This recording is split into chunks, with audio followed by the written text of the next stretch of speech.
车了，啥情况？福特锐界。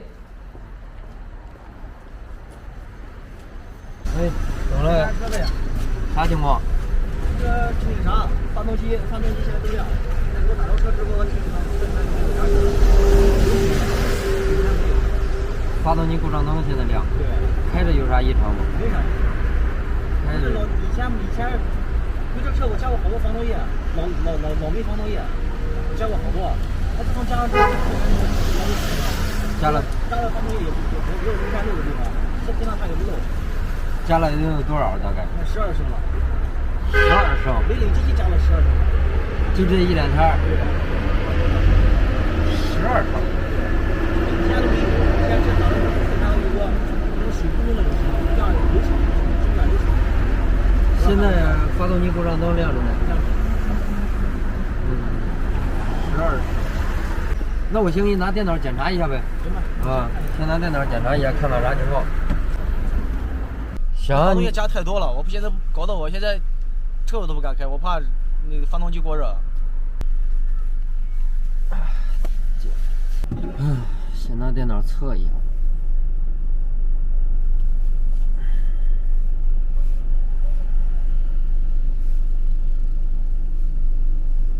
加了12升。对。现在读的故障码是一个一缸失火，一缸缺缸，但是目前着着看着还是挺稳定的。对呀，你失火的话，车不得稍微抖一下吗？你这现在车也不抖。要不你把发动机那边给我看一下吧。我给你，先拆开一缸看吧，因为现在两个问题，一缺防冻液，跟现在你这个一缸缺缸有很大的关联性，知道吧？我现在先给你打开看看一缸什么情况。行，那你先拆开看一下吧。你说这车猛干的，这车都是猛开的。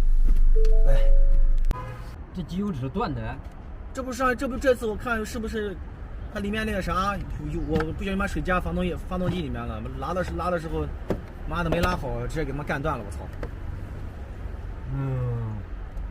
现在都不知道里头机油多少。对呀，这东西出不来嘛，我这没啥工具搞这东西嘛。操，气个楞的断了。对呀。我先拿电钻给你试一下吧，看看给它取出来。行，你们取出来你看一下，看里面这发动机里面是有水还是咋地？能行。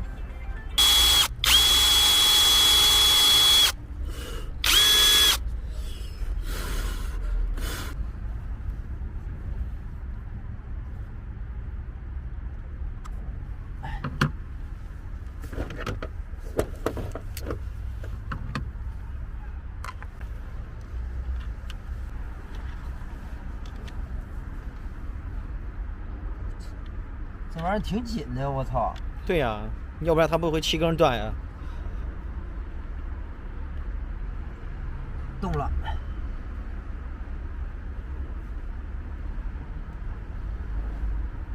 我操！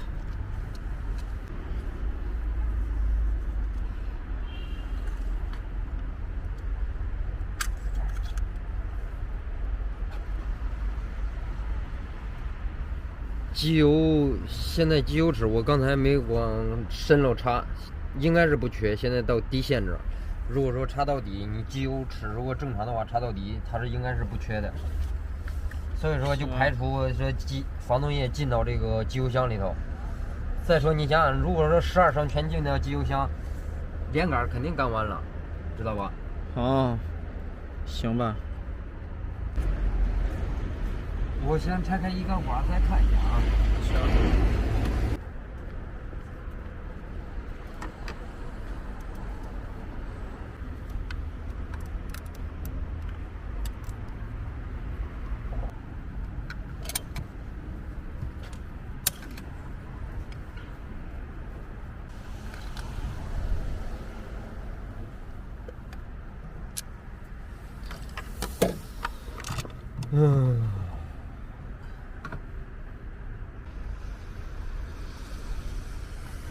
这一缸不正常，有点。咋了？一缸燃烧的颜色不正常，我拆开二缸看一下。行。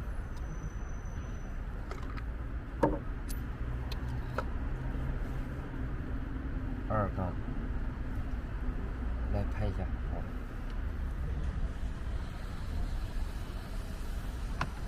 看一下1缸，好。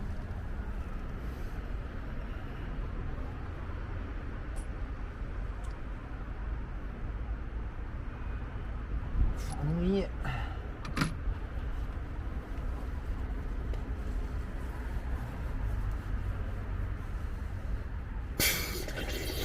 我操，还有气儿呢！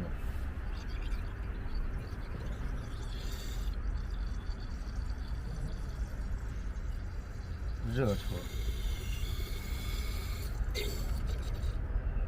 那2缸花塞好着没？2缸花塞正常。2缸花塞燃烧正常，1缸燃烧不正常，肯定是。我觉得应该是发动液就是进到1缸了，因为1缸现在这个燃烧的这个头，它的颜色发粉色，你没看吗？你发动液就是粉红色的，目前它是个花的，这个呢燃烧虽说是黑，但是它属于一个正常的状态，这个不正常。那是发动液咋进去的吗？我现在给你检查嘛，看看。现在我只能从水箱这里打压力，然后拿内窥镜看看1缸到底有没有问题。行。对。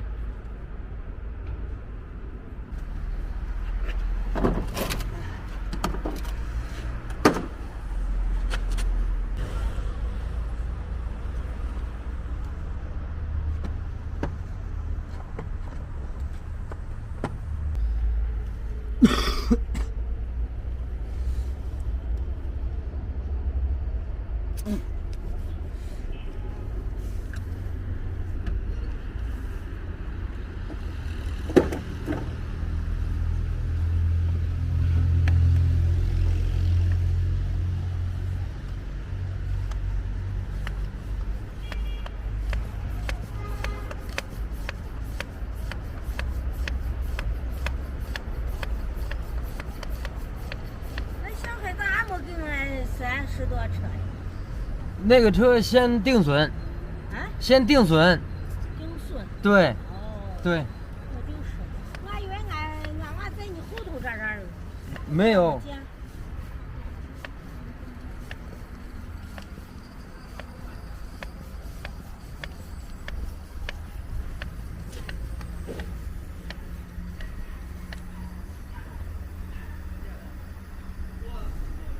先打6个压。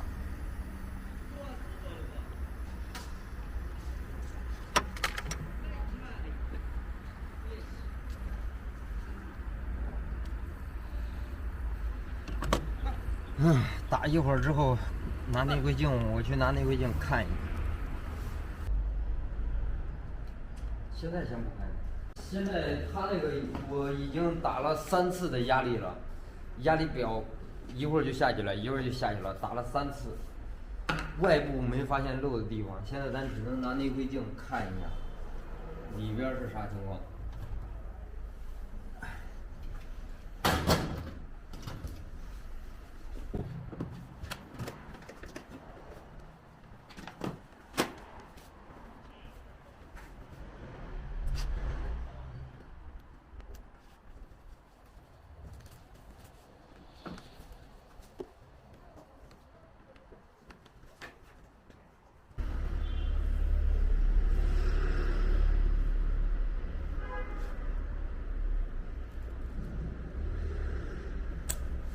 走，看一下。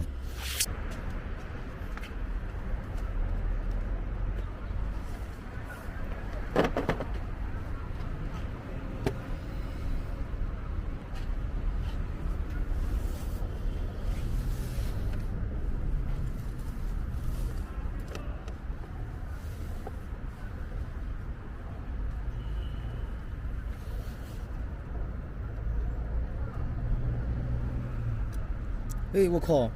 看见了吗？它是黄的吗？红的吗？1缸，活塞上面，我靠，全是红的。可以看到这儿了没有？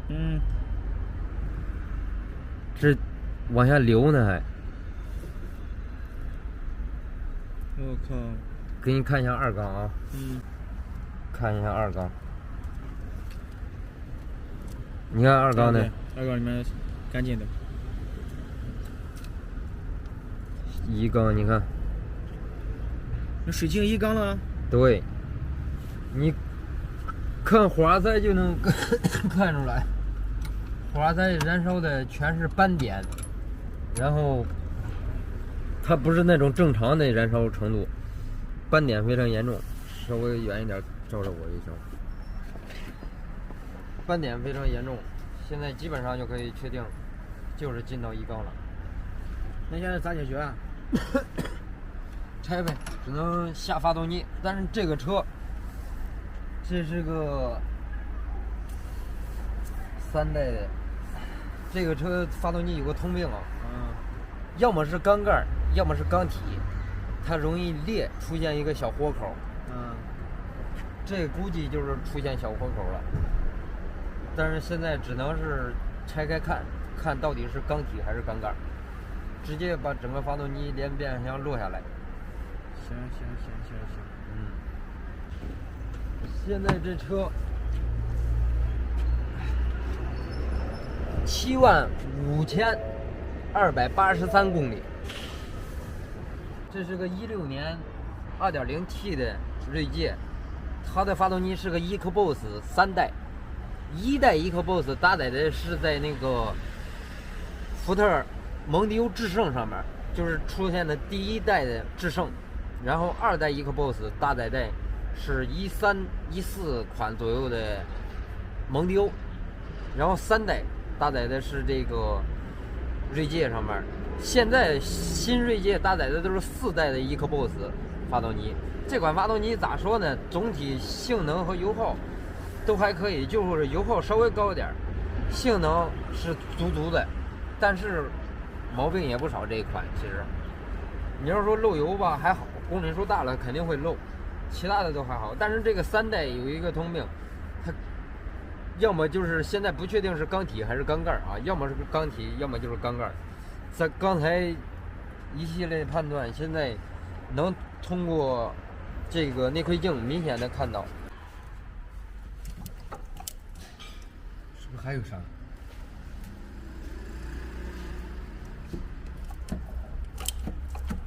感觉是胶啊。我看看还有啥？应该还有一个。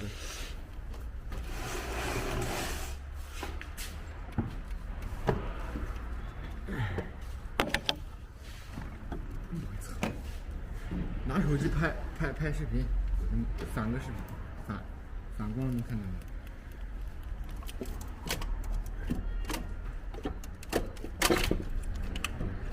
哎，1、2，专注。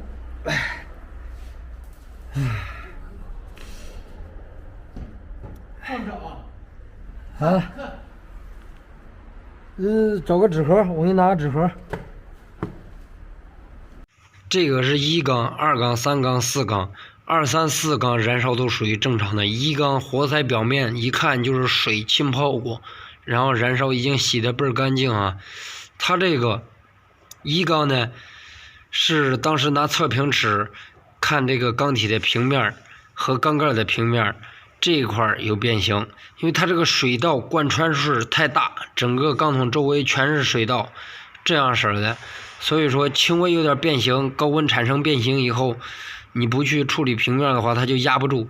当然看这里是属于变形压不住，然后这一块轻微有一点不光是1缸，2缸这里就是说2、3缸这里有点变形，4缸这里变形也挺严重，但是呢没有这边严重啊。基本上1缸和4缸的变形程度都差不多。然后1缸的话，说白了就是说缸筒目前没发现太大问题。1缸的缸筒只发现轻微有一点，但是4缸的缸筒比较严重。这个1缸的缸筒呢，目前没有看出来太大问题，就这里轻微有一道。就我手指的地方轻微拉了一道。2缸3缸是没有任何问题的。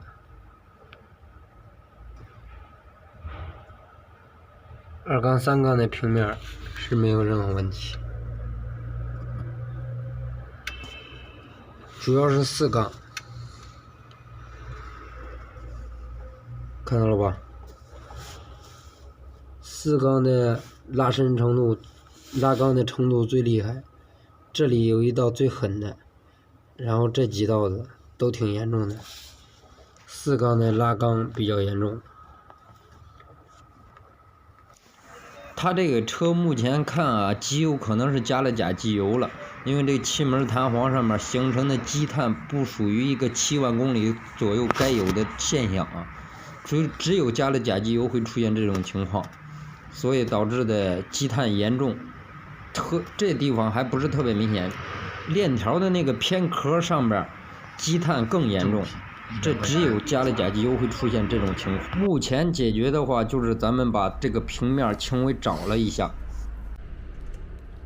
这就是凌晨1点的车轮的辛苦的干活。1 2.0T 的，我为什么说它是个通病啊？之前我修过2、3个，都是出现的什么情况？缸盖出现缺口，而且基本上在几万公里、6万公里、7万公里、5万公里都有。然后有的些车是在保修期内，我就建议他去4S店，然后那种情况啊，基本上都是换发动机了。但是如果说出了保修，咱们只能给它维修，往缸盖上焊。但是这个车呢是什么情况？车主一开始我拆之前，他没跟我反映说这车以前出现过高温。其实这车3万公里的时候，他当时出了一次事故，事故修复完以后呢，有一根水管没给它固定好，当时跑高速脱落了，导致高温。当时换过一个缸垫，换完缸垫以后呢，这个缸盖没有找平面，所以导致的这次出现的又把缸垫给呲了。高温以后会导致发动机整个性能大大的下降。为什么这么说呢？刚才给你们也看了，高温以后有可能会导致拉缸，因为整体缸体也会变形，导致拉缸。也不是说所有车型高温以后呲了缸床垫就必须得找平面啊。像如果说真正变形特别严重，最好是找一下，但是也不要找太狠，轻微稍微找一找平面就行。如果说找的厉害，它会出现你装上去以后缸压有变数，然后会导致抖动，反而还不如不找了呢。因为我之前出现过这种情况。但是呢，这个能有效避免缸床垫呲，就是说高温严重的情况下，它会导致整个变形。最好避免的方法就是，当你发现高温以后，立即停车，这是一个必要的、肯定的。因为就算你不知道的情况下，当它高温了以后，会整个车没劲儿。然后当你知道它高温了以后，千万不要立即往里头加水。如果说一加，就给它激变形了。不加，等它自己冷却掉、散热掉，你再重新加水，有可能它缸垫呲不了。但是你立即加水，好，那就肯定是变形了，知道吧？像这种全铝的发动机，一旦变形以后，想挽回到最初的发动机巅峰的状态，基本上是不可能的。为什么这么说呢？就算是可能，整个那样修一遍的话，基本上算是跟你换一个发动机差不多了。